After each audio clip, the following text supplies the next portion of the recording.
Hey guys, it's Mr. Pruessner, and this is the first video for our Writing Beyond the Wall program this semester. And this is to prepare you for our field trip to Ripley's, believe it or not, Wax Museum, Mirror Maze, and General Weird Thing collection. As you watch this video, you need to take Cornell notes.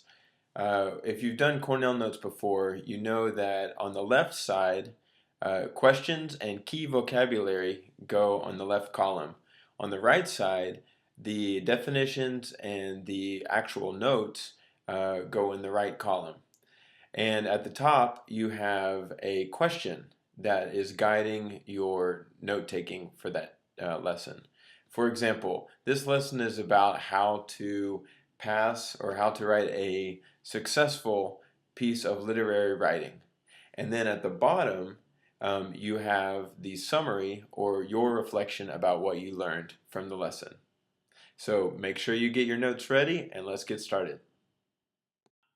The first thing you need to know about literary writing is that you're basically just telling an interesting story. And for literary, it does not have to be a true story that happened to you. It's actually a piece of fiction, which is an invented or made up story. So, here are some things that are extremely important when you're writing your literary composition. Number one, your story is focused on a specific character, event, or idea, and that it stays focused for the entire composition. Be very careful that in every paragraph you don't start going on a different direction that's not focused on the conflict of the character and the event and the idea that you originally had. Number two, your story needs to make sense in the order that you tell it. You can plan your story with structure and it will make sure that each part flows nicely into the next section. When we're reading your story, we need to be very sure that we're not confused about what's happening and the order that the events happen. Here's one way you can organize your story. Start with characters doing something. It's best to start in the middle of the action. In the next paragraph, you can show that the characters have some kind of problem. Remember, without a problem or conflict, it's not really a story. Nothing really happens. In the next paragraph, you can show how the characters try to solve that problem. And then finally, in the last section, what happens at the end? But that's basically it, and that's one way that you can organize your story so that it makes sense in a logical flow. Oh, and don't forget to use transition words like when I walked into the room, comma, I saw blah blah blah blah. Or later that day, comma, or finally when we arrived back at the house. You see what I mean? It's a good idea when you're transitioning from moment to moment, especially if you're changing location, that you give us some kind of transition to explain to us where you're going with this. Number three, details. Specific details. Everybody knows that when you're writing something that's supposed to be interesting, you need good adjectives, good description words, words that help us imagine it in our minds what you experienced or the story that you're helping us imagine. For example, don't just tell us that the man looked very old. Tell us that the man's skin looked like a brown paper bag covered in wrinkles and creases. Or the woman's hair was tangled like a bunch of snakes that were falling down on her shoulders, looking around for something to eat. That's much more interesting than saying that she had hair that was dirty. The words that you choose should be very vivid and expressive. So anytime you have the choice between a kind of boring word like good or bad, give us something more interesting. What are you really trying to describe?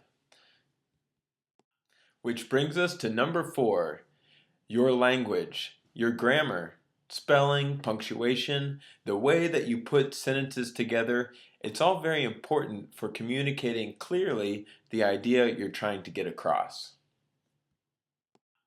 And don't forget sentence variation. Sometimes you want short sentences, long sentences, compound, complex.